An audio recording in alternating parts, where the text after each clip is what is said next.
In the sweeping, wind-swept steppes of Mongolia, around the year 1162, a child entered the world who would rise to become the most formidable conqueror history has ever known.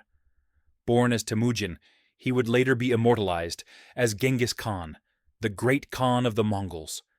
His life would unfold as a saga of relentless ambition, ruthless warfare, and an unyielding drive that forged the largest contiguous land empire the world has ever witnessed.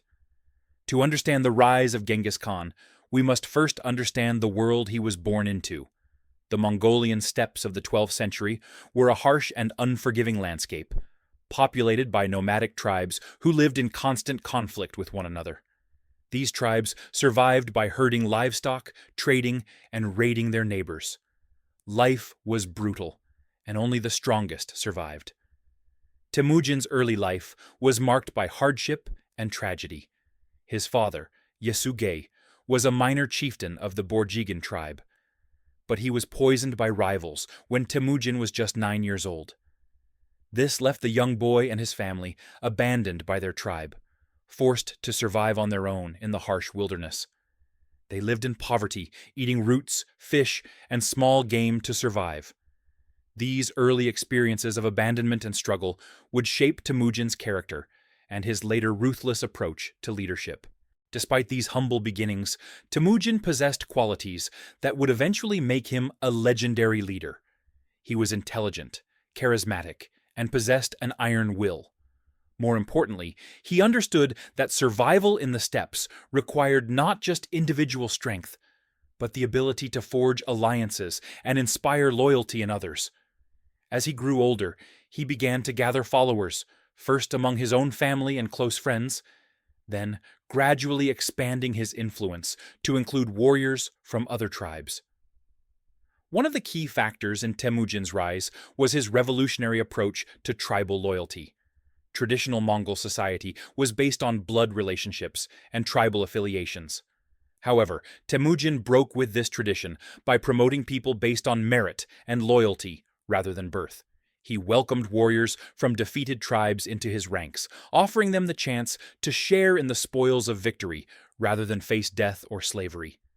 This meritocratic approach allowed him to rapidly expand his forces and created a more unified and effective military organization. The transformation from Temujin to Genghis Khan was not immediate. It took decades of warfare, alliance building, and political maneuvering before he could unite the fractious Mongol tribes under his leadership. He fought against powerful rivals like Jamuka, his childhood friend who became his greatest enemy, and Togrul, the Khan of the Karaites, who had once been his ally. Through a combination of military genius, political cunning, and sheer determination, Temujin gradually defeated or absorbed all rival factions. In 1206, at a great assembly called a Kurultai, Temujin was proclaimed Genghis Khan, meaning universal ruler or oceanic ruler. This marked the beginning of one of history's most remarkable military campaigns. Under his leadership, the unified Mongol tribes would embark on a series of conquests that would reshape the map of Asia and Europe. The Mongol military machine that Genghis Khan created was unlike anything the world had seen before. The Mongols were master horsemen, able to live in the saddle for days at a time. Each warrior typically had multiple horses, allowing them to cover vast distances at incredible speed. Their composite bows could accurately hit targets at ranges of up to 400 meters, far superior to most contemporary weapons.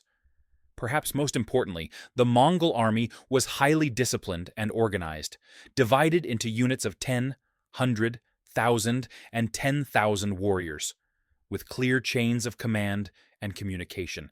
Genghis Khan's military tactics were revolutionary for their time. He emphasized mobility, speed, and psychological warfare. The Mongols would often appear to retreat, drawing enemy forces into carefully prepared ambushes. They used intelligence networks and spy systems to gather information about their enemies before attacking. Most famously, they employed terror as a weapon, spreading stories of their brutality to demoralize enemies and encourage surrender without a fight.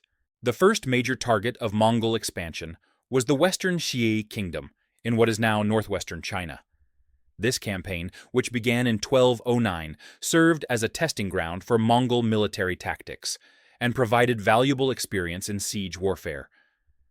The success against Western Xia was followed by the conquest of the Jin dynasty in northern China, a much more formidable opponent with advanced military technology and fortified cities. The Mongol conquest of the Jin dynasty demonstrated Genghis Khan's adaptability as a military leader. When faced with Chinese siege weapons and fortified positions, he quickly incorporated these technologies into his own army. He recruited Chinese engineers and siege specialists, learned to use gunpowder weapons, and developed new tactics for capturing walled cities. This ability to learn from and adapt to different military traditions was one of the keys to Mongol success. Following their victories in China, the Mongols turned their attention westward. The Khwarezmid Empire, which controlled much of Central Asia and Persia, became their next target after a diplomatic incident led to war in 1219. The campaign against the Khwarezmids showcased the Mongols at their most devastating. Cities that resisted were utterly destroyed, their populations massacred or enslaved. The great cities of Samarkand, Bukhara, and Urgench were reduced to ruins. The Mongol invasion was so thorough that some regions did not recover for centuries. Genghis Khan's empire, at its height under his rule, stretched from the Pacific Ocean to the Caspian Sea. However, the great conqueror's death in 1227 marked the beginning of a new phase in Mongol history. The circumstances of his death remain mysterious, with various accounts suggesting he died from injuries sustained in a fall from his horse, illness, or possibly assassination. True to his character, Genghis Khan had planned for succession, dividing his empire among his sons while maintaining overall unity under the leadership of his third son, Ogedei, who became the Great Khan. Under Ogedei Khan and his successors, the Mongol Empire continued to expand, reaching its greatest territorial extent in the mid-13th century. The Mongols conquered the Song dynasty in southern China, invaded Eastern Europe, destroyed Kiev, and defeated Polish and Hungarian armies. They established the largest contiguous land empire in history, stretching from Korea to Hungary and from Siberia to Southeast Asia and the Indian subcontinent. However, the very size of the empire that made it so impressive also contained the seeds of its eventual decline. Governing such a vast territory with the communication technology of the 13th century was an enormous challenge. The Mongol Empire was divided into 4 khanates, each ruled by descendants of Genghis Khan, but these divisions gradually became more autonomous and eventually hostile to one another. The cultural transformation of the Mongols also contributed to the empire's decline.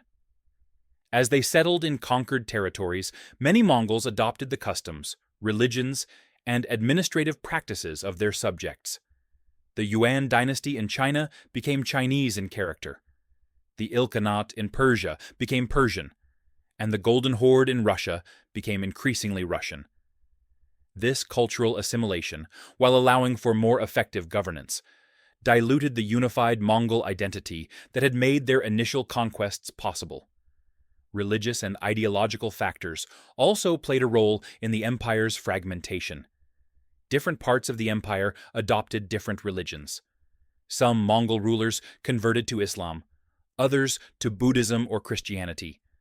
These religious differences created additional sources of conflict and made it harder to maintain imperial unity. Economic factors contributed to the empire's decline as well. The Mongol economy had initially been based on conquest and tribute, but as expansion slowed and stopped, this model became unsustainable. The expense of maintaining such a large empire, combined with the gradual loss of the military edge that had made conquest possible, created financial pressures that the empire could not indefinitely sustain. The Black Death, which spread along Mongol trade routes in the 14th century, dealt another devastating blow to the empire. The pandemic killed millions of people across Asia and Europe, disrupting trade, weakening military forces, and creating social and economic chaos that further undermined Mongol authority. By the late 13th century, the unified Mongol Empire had effectively ceased to exist, replaced by separate khanates that were often at war with each other. The Yuan dynasty in China was overthrown by the Ming in 1368. The Ilkhanate in Persia collapsed in the early 14th century.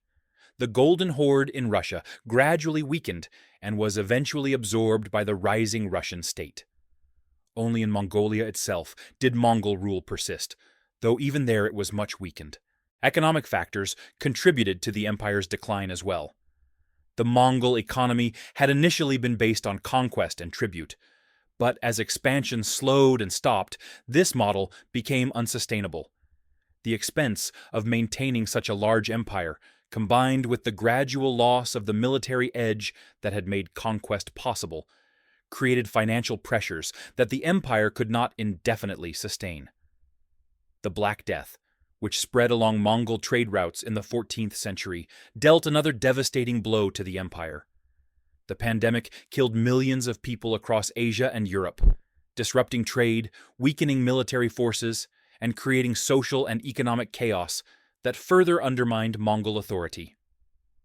By the late 13th century, the unified Mongol Empire had effectively ceased to exist, replaced by separate khanates that were often at war with each other. The Yuan dynasty in China was overthrown by the Ming in 1368. The Ilkhanate in Persia collapsed in the early 14th century. The Golden Horde in Russia gradually weakened and was eventually absorbed by the rising Russian state. Only in Mongolia itself did Mongol rule persist, though even there it was much weakened. The legacy of Genghis Khan and the Mongol Empire, however, extends far beyond their military conquests. The Mongols established trade routes that connected east and west, facilitating cultural and technological exchange on an unprecedented scale. They promoted religious tolerance, protected merchants and artisans, and established a postal system that improved communication across vast distances. The Pax Mongolica, or Mongol Peace, created conditions that allowed for significant cultural and economic development. The Mongol Empire also had lasting effects on the genetic makeup of Eurasia. Recent genetic studies suggest that Genghis Khan and his descendants may have millions of living descendants today, reflecting the scale of Mongol influence across the continent.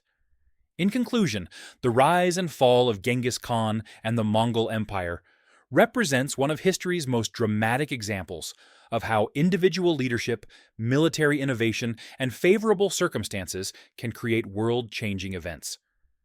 From the harsh steppes of Mongolia emerged a force that reshaped the political map of Eurasia and left a legacy that continues to influence our world today. The story of the Mongols reminds us that even the mightiest empires are temporary, but their impact on human civilization can endure for centuries. If you enjoyed this journey through history, be sure to subscribe for more engaging content on ancient civilizations and their impact on the modern world. We'd love to hear your thoughts on the rise and fall of Genghis Khan and the Mongol Empire.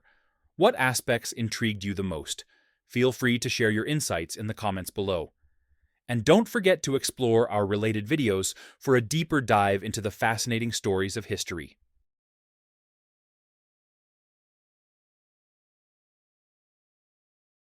Ranges of up to 400